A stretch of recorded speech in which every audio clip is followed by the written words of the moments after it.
end of the day, I know during ISs, I feel like that's when I get my best sleep of the year because you're just so tired. Yeah, when you get back to the hotel, it's close my eyes and it's the next day. Somehow it's time to get ready again for the next one.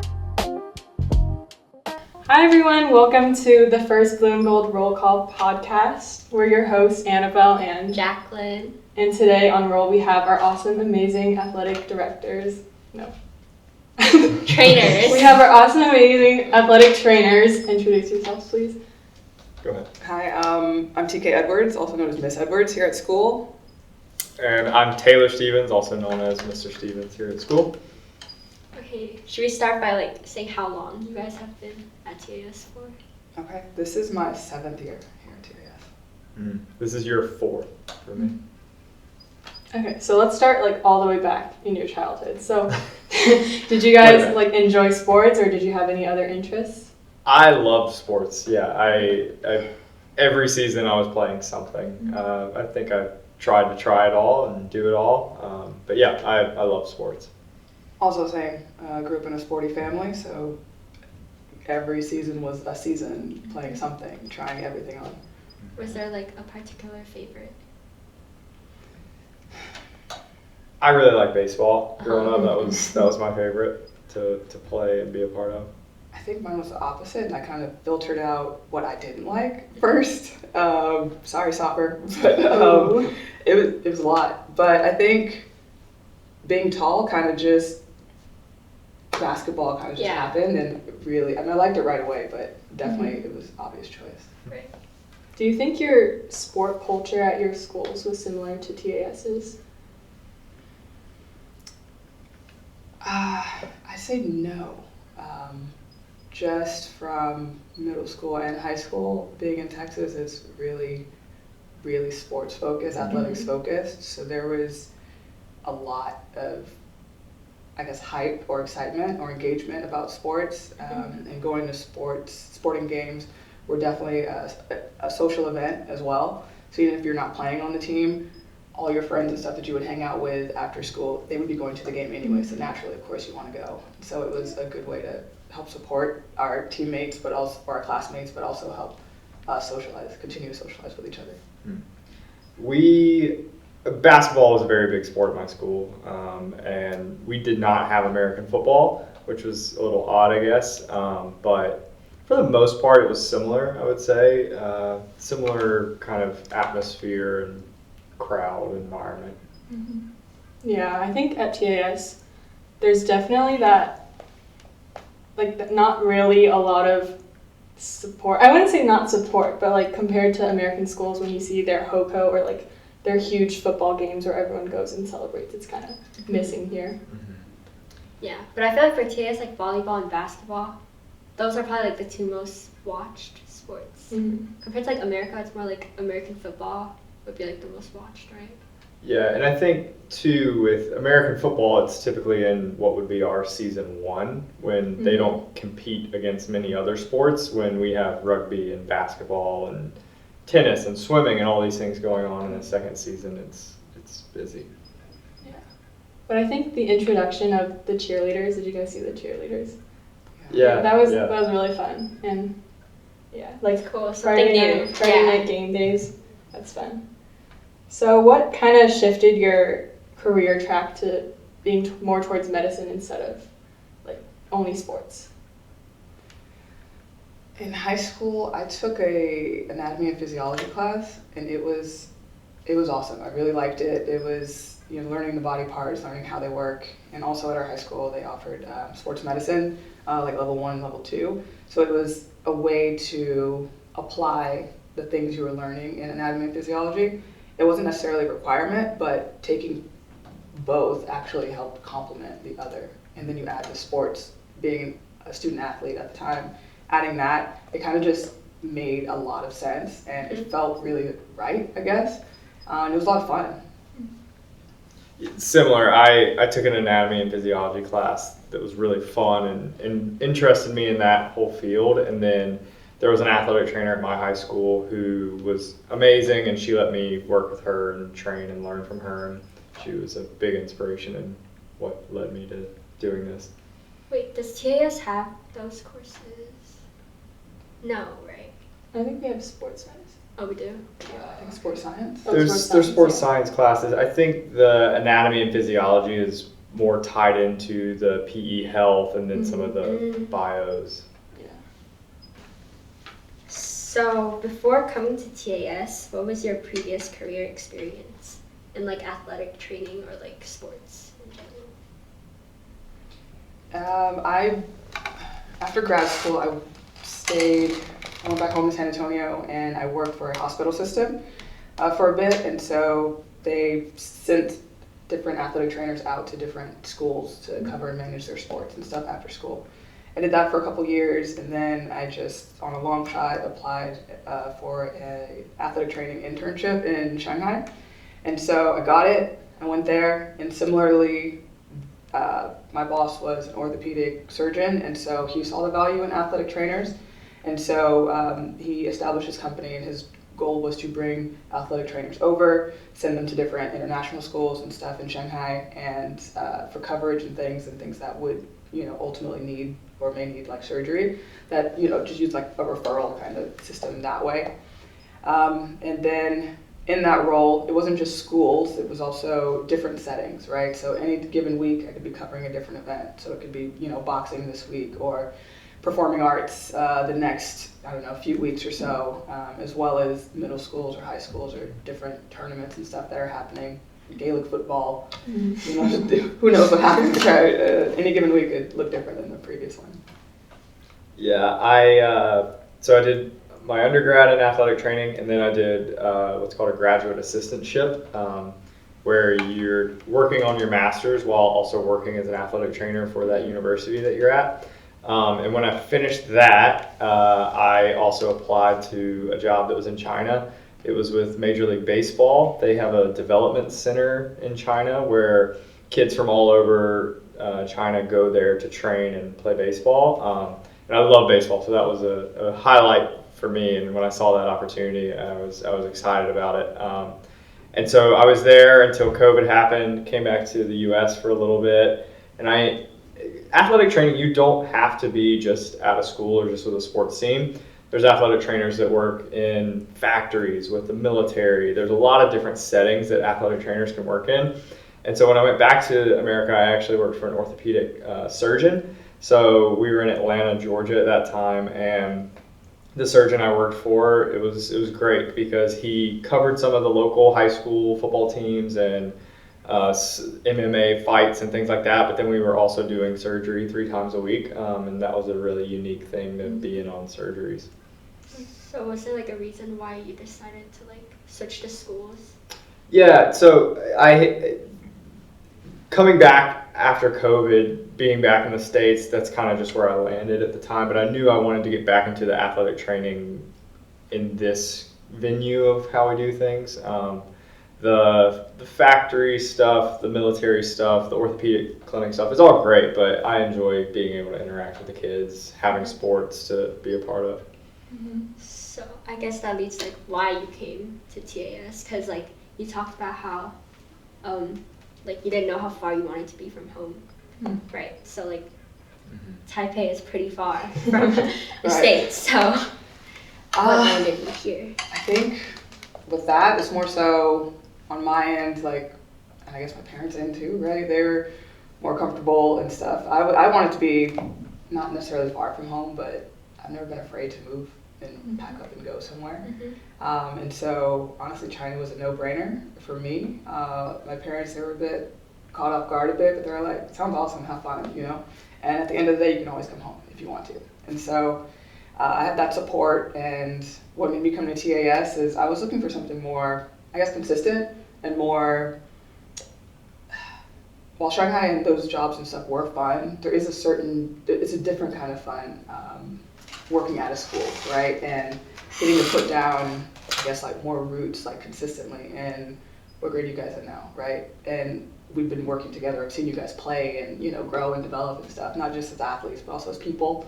And that's, I realized that was more of what I wanted, and that I valued that more than I guess I originally thought. But it's a lot of fun working with kids and at a school, and the seasons of the school year, not just the seasons of sports, but that is a big draw.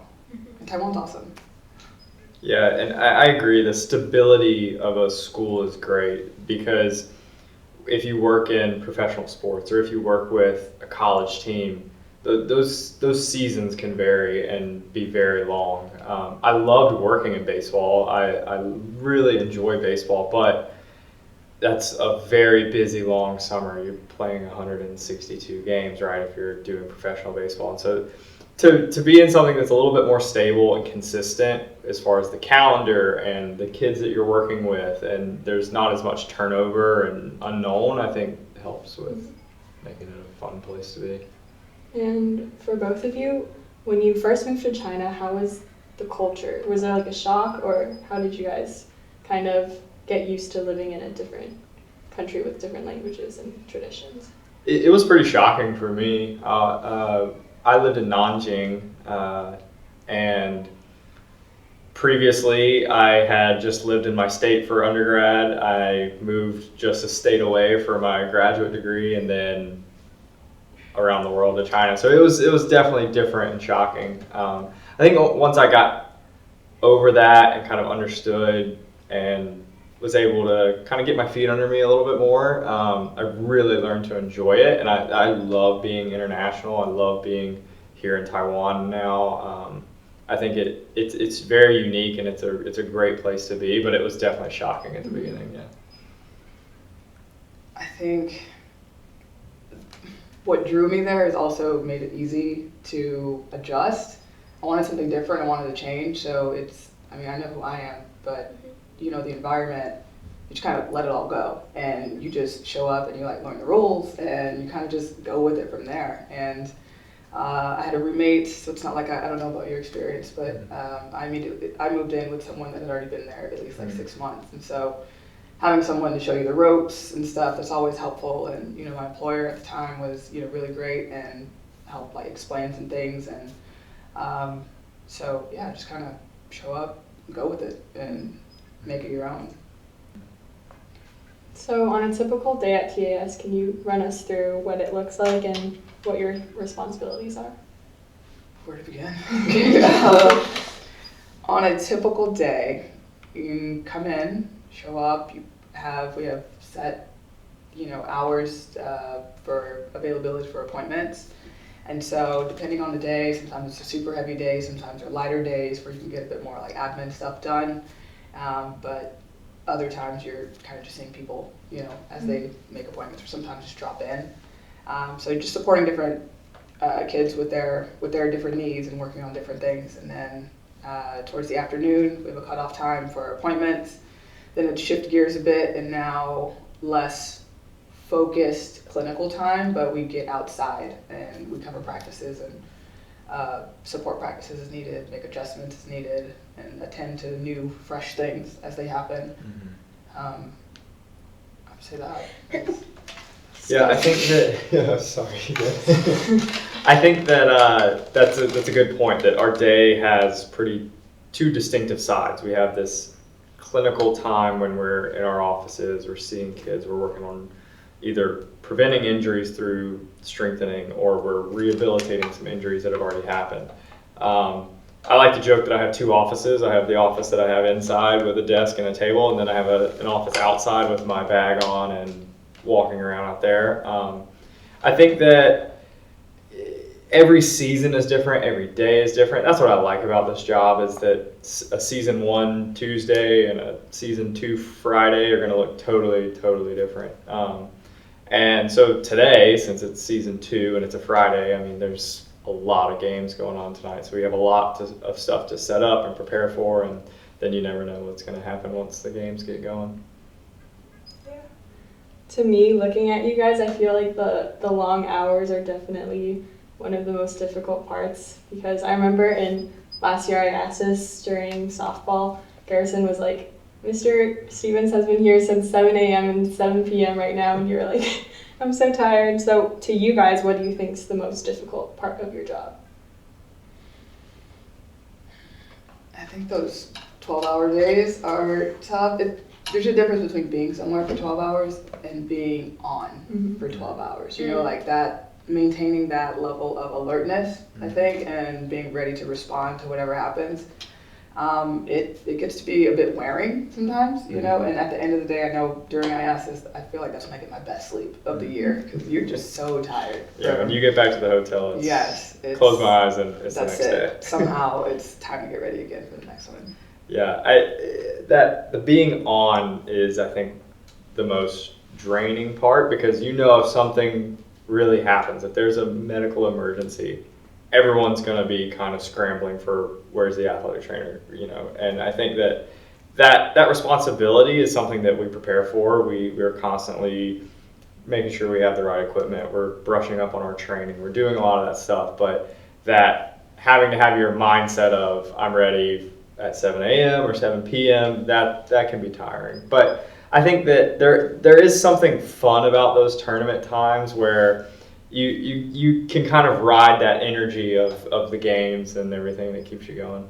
Yeah, the energy you guys bring. Yeah. You know, also it's not just, you know, from within. It's also the external environment of, you know, the crowds. Yeah, they're not cheering for us, but you know, it feels like it sometimes. And the energy you guys bring and the ups and downs. And I mean, we're in it just like you guys are. We're all hoping, you know, for a good positive outcome. But more than anything, you know, it's about the fun and the development and seeing the bonds you guys make, and that's fun. And you guys have a lot of funny moments, and you guys are funny kids. And it's it keeps us going. Yeah, y'all keep it light and fun. You do. I think that's the best part of it.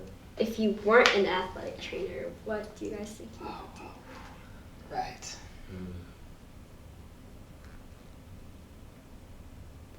That's tough. Think long and hard about this. I think I would be a pilot. I think I would like to just fly planes and go from place to place. That'd be fun, I think. Pretty high. I'd probably say teaching A&P, Anatomy and Phys. Probably that. While on a plane, I don't know. It's something, but yeah, I'd probably say that, or maybe a specific kind of. You know what? No. Let me ask again. I'm ready. Okay. Probably a dentist. Oh. Probably a dentist. Okay. Is there a specific Reason why? The money. I have no idea what you just made. I feel like it's chill. Every time I've never had like a fear of dentists or anything. Seems pretty chill, pretty low key. They play music all day and they chit chat and socialize, and that would also get the work done and just kind of show up at a certain time, close at a certain time. Pretty routine, pretty, you know. I'd probably We have say to deal very chill. with a lot of kids who like I don't don't want know to. if I'd be a pediatric dentist. I feel like that's takes a different level of bravery, I think. Okay, so let's play our game now. Okay. So basically, we're gonna give you 3 players for each position in the MLB and then WNBA. Okay. And then you have to choose one from each position. Okay. Okay, ready? First, baseball. So for pitchers, Max Fried, Paul Skeens, or Tarek Skubal. I'll say Skeens. Cy Young winner. Your Air Force. Yeah, I got to see him play this summer, so that was a highlight. Catchers, Alejandro Kirk, Will Smith, or Kyle Raleigh. There's Will Smith. Will Smith, not the... There's a lot of Will Smiths. Will Smith just won a World Series, but Cal Riley is on the tear, so it's got to be him. Do you agree that he lost the MVP? It should have been Cal Riley.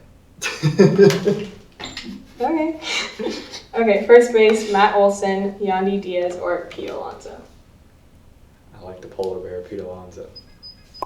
Second, Jazz Chisholm Jr., Marcus Simeon, or Andre Jimenez. I think Jazz is pretty cool. Yeah. I like Jazz. I agree. Okay, third base, Alex Bregman, Manny Machado, or Jose Ramirez. I like Bregman. I'm a big Bregman fan. Shortstop, Gunnar Henderson, Bobby Witt Jr., or Carlos Correa. I'll go Gunnar Henderson. Center, PCA, Jarren Duran, or Corbin Carroll. PCA. Right field, Juan Soto or Aaron Judge. Fine, Judge. Okay, left field, Yordan Alvarez, Steven Kwan, or Riley Green. I like Stephen Kwan. He's cool. Designated hitter, Kyle Schwarber, Shohei Ohtani, or Brent Rooker? I gotta take Ohtani. Mm-hmm. Even without his pitching, just as he did. As long as he's on my team in any way, he can Okay. just be filling up the water cups. Ohtani's on my team. Okay, now basketball. Okay, so for point guard, Chelsea Gray, Paige Beckers, or Caitlin Clark? I'm gonna go Paige. Paige Beckers. Point guard 2, like a sub, Sabrina Ionescu, Veronica Burton, or Kelsey Plum? Burton. Okay. A shooting guard, Juju Watkins, Alicia Gray, or Ariel Atkins? Alicia Gray. Wow, I would put Juju. Okay. Small forward, Sophie Cunningham, Kalia Copper, and Kayla Thornton. I'm gonna go Thornton. Okay, power forward, Angel Reese, Natasha Howard, or Cameron Brink. I'm going Angel Reese. For centers, Aja Wilson, Brittany Griner, or Aaliyah Boston. Definitely Angel Wilson. Yeah. Yeah, absolutely. For your goats, Diana Taurasi, Sue Bird, or Candace Parker. Oof. Sue Bird. Sue Bird. Sue Bird. Yeah. Okay. That was Okay. tough. That was That was That's a hard. tough Yeah. one. Yeah, that's tough. Okay. Thank you so much for coming. And Yeah, fun. Thanks for having yeah, us. this is really fun. Neat. That's a wrap. Great. Can we film a TikTok really quick? What? For promo. Yeah. What does that mean?